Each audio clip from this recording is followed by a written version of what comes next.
e com a análise agora do professor catedrático e politólogo José Filipe Pinto, que cumprimento. Boa tarde, professor. Professor, naturalmente que vamos começar pelas questões que ontem foram abordadas em Davos, e foram muitas, mas tendo como ponto de partida também a reunião inédita que hoje está a acontecer em Abu Dhabi, nos Emirados Árabes Unidos, assim é que é, depois de um dos discursos mais duros de sempre de Zelensky para com os líderes e a inércia, aquilo que considerou ser a inércia da Europa face ao conflito na Ucrânia. Muito boa tarde, Janete. Boa tarde também para os senhores telespectadores. Foi um discurso verdadeiramente que não era esperado. Esta sim é uma novidade. E porquê? Porque, por norma, Zelensky sabe que sempre que levanta a voz, as coisas correm mal. Foi assim que ele saiu humilhado da Casa Branca. E ele depois percebeu que, afinal, não podemos morder a mão que se nos estenda. E o que acontece é que aqui na União Europeia tem sido, e a Europa, porque está também o Reino Unido, tem sido o grande suporte para Zelensky, mesmo quando Donald Trump lhe virou as costas. E então, o que é que acontece? Ontem, Zelensky, talvez na sequência daquele que tinha sido o discurso de Donald Trump, e não é apenas o discurso, é também a postura. E há um dado muito importante que eu penso que os nossos espectadores deverão ser alertados para. É que Zelensky, até à data, nós dizíamos que Trump era muito influenciado pela personalidade com quem tinha acabado de falar. Parece que Zelensky está a copiar o estilo. Foi influenciado por Trump, com quem tinha estado reunido momentos antes desse discurso. E como Trump foi muito deselegante... Mas isso poderá ser porque correu mal esse encontro com Trump e Zelensky estava, de certa forma, irritado, alterado? Não, eu penso que não é pelo contrário. Eu penso que não podemos esquecer... Ou foi manipulado? Zelensky é um ator. E como é um ator, tem facilidade em adaptar-se aos papéis. E ele percebeu claramente o estilo pouco respeitador com que Donald Trump falou da Europa, dos aliados europeus. E ele entendeu que também podia ter o mesmo tipo de discurso. E mais do que isso, não é apenas uma questão de discurso, é uma questão de postura. É a linguagem gestual dele e mesmo a forma como ele se dirigiu, o vocabulário que utilizou, foi muito semelhante ao de Donald Trump. Isso prova o quê? Que ele se colocou numa posição quase de discípulo de Donald Trump. Eu não quero dizer, mas ele parecia o bobo da corte do rei Donald. E porquê o bobo da corte do rei Donald? Porque ele não pode esquecer que tem sido a Europa o seu grande suporte. Repare, a Europa já lhe deu, e Ursula von der Leyen lembrou isso e muito bem, 193 mil milhões de euros. O Conselho Europeu acaba de autorizar que nos próximos 2 anos a Ucrânia vai receber mais 90 mil milhões de euros. Eu chamaria a atenção dos nossos espectadores para uma coisa muito simples. O nosso PIB em Portugal são 280 mil milhões de euros. A nossa riqueza, a riqueza que produzimos, é 280 mil milhões de euros. Foi o que produzimos o ano passado. Ora, se repararmos, se nós juntarmos estes dois valores, são valores superiores a toda a riqueza produzida em Portugal. E por isso mesmo, Zelensky, que está frustrado, porque percebe claramente, e aí vamos para a reunião de hoje, percebe claramente que está na moda de baixo. Mas a culpa não é da Europa. Acabou por ser injusto para com os líderes europeus? Foi muito injusto, foi tremendamente injusto. E porquê? Porque ele disse que os líderes europeus estavam no modo Groenlândia. Claro que estão. Estão no modo Groenlândia e sempre estiveram no modo Ucrânia. Então, um bocadinho uma frustração por perceber que nos últimos tempos a Ucrânia tem passado para segundo plano? Como passou quando foi a questão da Venezuela, como passou quando foi a questão do Médio Oriente. Porquê? Porque é sempre a questão mais difícil de resolver, na verdade. Em termos reais, quando Donald Trump coloca o enfoque num conflito, esse conflito é que faz as manchetes um pouco por todo o mundo e as análises um pouco por todo o mundo. E o que acontece é que neste momento a União Europeia, a Europa, está virada para a questão da Groenlândia, porque é aí que Donald Trump colocou o enfoque da sua ação e das suas ameaças. Sim. Portanto, não há aqui da parte da Europa um abandono da Ucrânia, bem pelo contrário. Agora, mas há que acompanhar o ritmo das ações de Donald Trump. Donald Trump, e temos de perceber que Donald Trump joga em vários tabuleiros simultaneamente e a Europa, portanto, tem de se adaptar. Agora, a Europa tem sido o grande suporte, e volto a repetir, da luta do povo ucraniano. Os dirigentes ucranianos não têm estado, na maioria dos casos, à altura do povo ucraniano. O grande sacrifício do povo ucraniano, o número de mortes que tem, a resiliência e a capacidade de resistência que tem mostrado, encontra uma elite muito corrupta. Uma elite, como nós já percebemos, vários dos seus membros já abandonaram, inclusive, a Ucrânia. E porquê? Porque sabiam que havia processos sobre eles. Percebemos que a classe política tentou controlar todos os dois sistemas que vigiam a corrupção na Ucrânia. Isto é mau exemplo. A Ucrânia não é uma democracia, é um regime híbrido. E o que temos de perceber é claramente que não dá lições à Europa de como se governa um país. Agora, repare, ele já disse, a Europa precisa de um exército, de umas forças armadas comuns, que é a ideia de Macron. Neste momento, o importante para Zelensky é salvaguardar a independência da Ucrânia e não consegue essa salvaguarda tendo uma atitude hostil, e hostil já é muito simpático, em relação às lideranças europeias. Esse morro na mesa não lhe correu definitivamente bem? Correu-lhe muito mal. E porquê é que lhe correu muito mal? Percebemos claramente que Ursula von der Leyen foi muito moderada, mas chamou à colação os números daquilo que... Porque estes números representam sacrifícios dos cidadãos europeus. Significa que as verbas que são alocadas, por exemplo, à Ucrânia, é evidente que vão faltar no orçamento interno dos Estados-membros. E a União Europeia está a endividar-se para acompanhar o esforço de guerra ucraniano, que é um esforço muito grande. Claro. A Ucrânia percebe claramente que o aliado está aqui. Portanto, não se percebe porque é que Donald Trump fez de influência nefasta em Volodymyr Zelensky para que ele entendesse que podia falar neste estilo para as lideranças europeias. Não pode nem para as lideranças, nem para os cidadãos europeus que, por norma, na sua grande maioria, estão com a causa ucraniana e reconhecem que a invasão russa da Ucrânia não é uma operação militar especial, é uma guerra e que a razão assiste ao povo ucraniano, assiste à Ucrânia. Professor, essa declaração de Zelensky aconteceu ontem. Hoje está a ser levada a cabo uma reunião que senta pela primeira vez delegações dos Estados Unidos, Ucrânia e Rússia. Estão todos juntos na mesma sala, também numa versão um bocadinho distinta daquela que tem acontecido. Quando estas delegações se juntam, são em salas distintas, depois já há sempre ali um intermediário que vai saltitando de sala em sala, por isso é que às vezes também são reuniões tão longas, mas estão reunidos pela primeira vez. A Europa está à margem, mas a discussão será sobre um dos temas que é um dos mais fraturantes e que tem que ver, de facto, com questões territoriais. Primeiro que tudo, porque é que podem estar na mesma sala e frente a frente?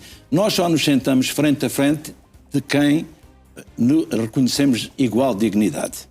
Significa que, por exemplo, Vladimir Putin não vai sentar-se frente a frente com Zelensky. Esse encontro nunca acontecerá. Não lhe reconhece igual dignidade. Diz que o mandato dele enquanto presidente terminou e, portanto, ele não é um presidente com legitimidade.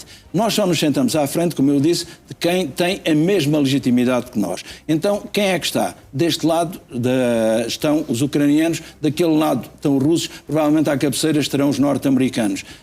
E quem é a representação? É a representação militar. E porquê? Porque se tiver um general daqui, pode ter um general em frente. Tem a mesma dignidade. É muito diferente de termos políticos. Eu aprendi isso quando aconteceu a descolonização do Império Português. E percebi claramente que as coisas só funcionaram bem. O processo de descolonização, a minha tese de doutoramento foi sobre isso há muitas décadas atrás. O que é que acontece? O processo de descolonização politicamente correu muito mal, mas sob o ponto de vista militar correu muito bem. E porquê é que correu muito bem? Porque os militares percebem que este já não é um problema militar, é um problema político. E, portanto, é fácil... Quando passa para a alçada da política é que tudo se complica. Evidentemente. Portanto, o que é que acontece? Este primeiro momento é para explicar... Ambas as delegações sabem qual é a situação no terreno. E essa situação no terreno é um dado que tem de ser tomado em linha de conta para a solução do conflito. Então, o que é que acontece? Sabem qual é que é a posição na linha da frente, mas também sabem qual é que é a probabilidade de haver uma recuperação ou um avanço de parte a parte. Então, quem conhece a realidade pode negociar. O problema são as barreiras, aquilo que já levaram, as baias que lhe impuseram. E o lado russo foi muito simples. Vladimir Putin disse que as questões territoriais tinham de ser definidas da seguinte maneira: a Ucrânia tem de abandonar o Donbass. E quando nós percebemos, estamos a falar verdadeiramente daquele que é o grande interesse de Putin na Ucrânia. É controlar o Donbass, que, como nós percebemos, são 2 dos 4 oblasts que ele já inscreveu na Constituição russa e que, portanto, ele pretende que, é evidente, Lugansk e Donetsk passem para a posse russa. Se de direito, se de facto, será para os políticos discutirem, e aí entra as delegações já com a componente diplomática. Hoje é uma componente bélica, significa que são os 2 exércitos frente a frente, mas frente a frente na mesa das negociações, em que os generais de um lado e do outro dizem quais são as linhas vermelhas que o poder político lhe impôs. Nesse nível de negociação, e não havendo, na sua ótica, a possibilidade de estarmos aqui perante um encontro no futuro ao mais alto nível, que junte efetivamente a Zelensky e Putin, o que é que este nível de reunião e dos representantes presentes nos diz sobre a fase da negociação propriamente dita? Significa que no terreno a situação está praticamente paralisada, com pequenos avanços russos. Mas, estagnou? Sim, estagnou, mas à custa de grandes. Cada avanço é quase como uma guerra de trincheiras. É conseguida à custa de muitas perdas de vidas humanas. E como há este capital humano que não justifica os metros que se avança, é normal que os 2 exércitos entendam que esta linha pode ser congelada. E porquê é que pode ser congelada? Porque nem vocês avançam, nem nós retrocedemos. Portanto, estamos numa situação de um equilíbrio. E este equilíbrio implica o regresso, como eu expliquei, à guerra das trincheiras, que neste momento é substituída em grande parte pela guerra dos drones. E então, sair significa que vai haver... Cada metro quadrado de terreno que se conquista é à custa de muitas vidas. Repara, o novo ministro da Defesa da Ucrânia mais parece o Ministro da Guerra, porque o que é que ele disse? O nosso objetivo é matar 50 mil russos, portanto, e porquê? Por mês.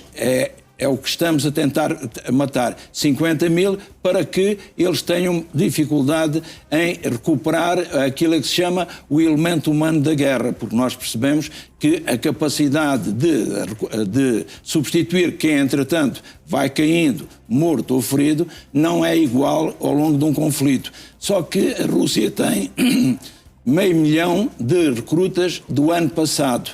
A Ucrânia tem muita gente a desertar.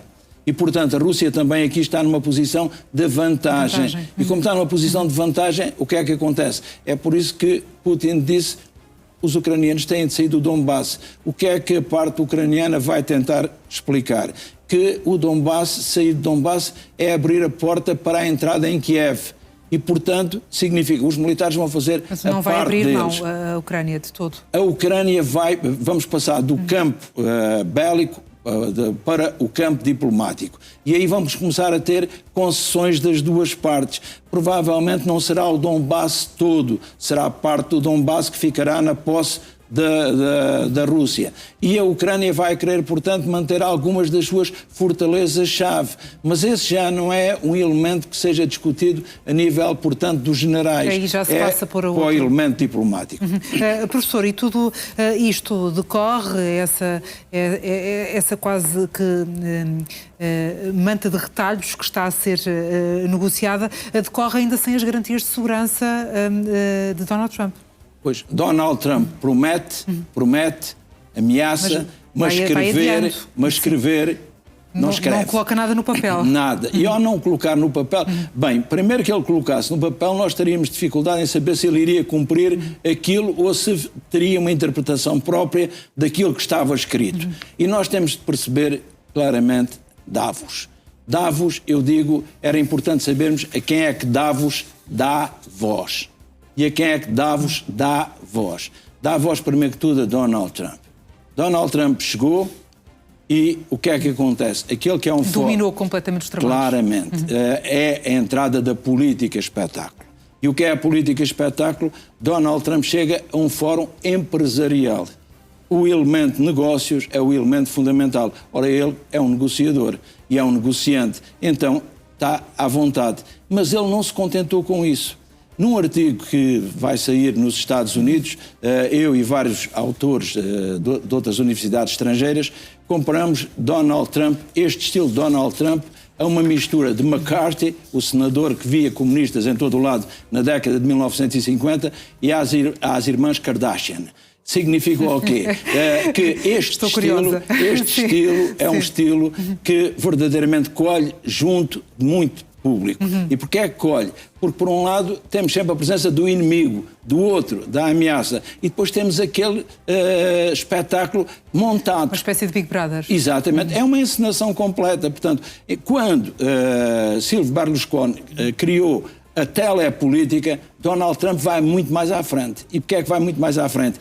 Esta telepolítica transforma-se num elemento completamente diferente, em que mistura a informação com o elemento, podemos dizer, quase de entretenimento. E este entretenimento serve os interesses dele. Daí a forma como ele fala, daí os seus gestos. E é muito interessante, nós analisamos nesse estudo os gestos deles, todos eles são pensados.